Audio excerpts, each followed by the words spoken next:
Hello and good morning. It is Miss McBride.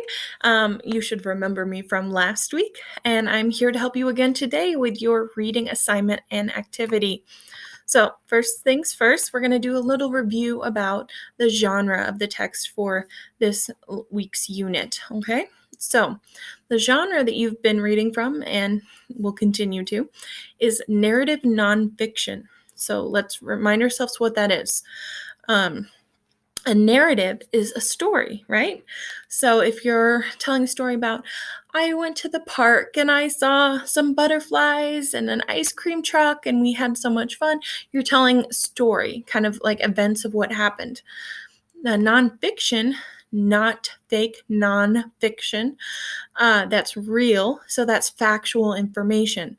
So narrative nonfiction, that means we're telling a story, but we're telling a story about factual information.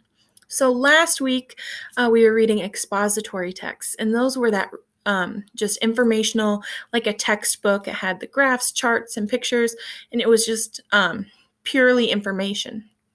This week, you're still getting all that true information, but it's being told in a story-like way. We'll still see some of those graphs and charts and pictures that will help elevate the story's quality, but it will be told more like a story. There will be events. There will be someone narrating it. So that is our genre for this week.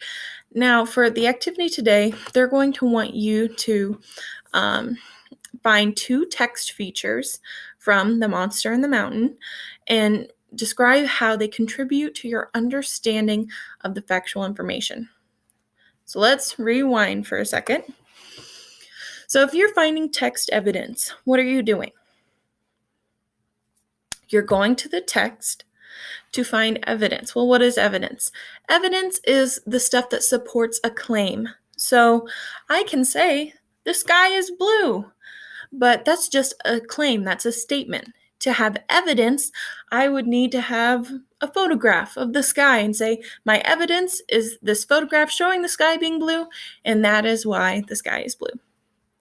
Obviously, it's a little more complex than that, but in a sense, what we're doing is we're reading from the story, the text, and we're going to find evidence of how this information is portrayed. So they did an example one for us. So you'll read here, it says, The Monster in the Mountain is a scientist's memoir written with the first person pronouns I and we. A map shows the location of Vesuvius. A model adds information about how Vesuvius formed. So the two pieces of text evidence and text features that they used were the maps. They said maps show the locations of the places they're discussing in the text. So this text feature, maps, helps show this information of where they are at in the story. The second one was models. They said models provide simple visual explanations of detailed factual information. So they found something in the text. So in this case, they found right here. See if I can't move that. So right down here in the bottom, you see that model that they're talking about. And then on the second page, you will find these maps that they're talking about. So those are two features from the text that they are saying helped contribute to the information in the story. So it's wanting you to cite something from this text on the screen that helps you understand the information about Mount Vesuvius, the volcano, what happened. Okay?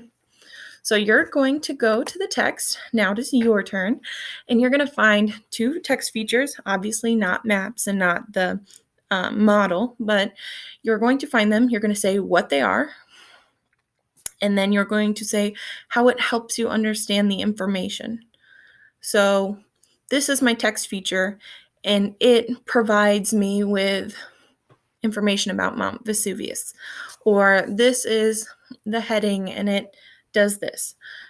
So if you have any questions about that, please reach out to your teachers or myself.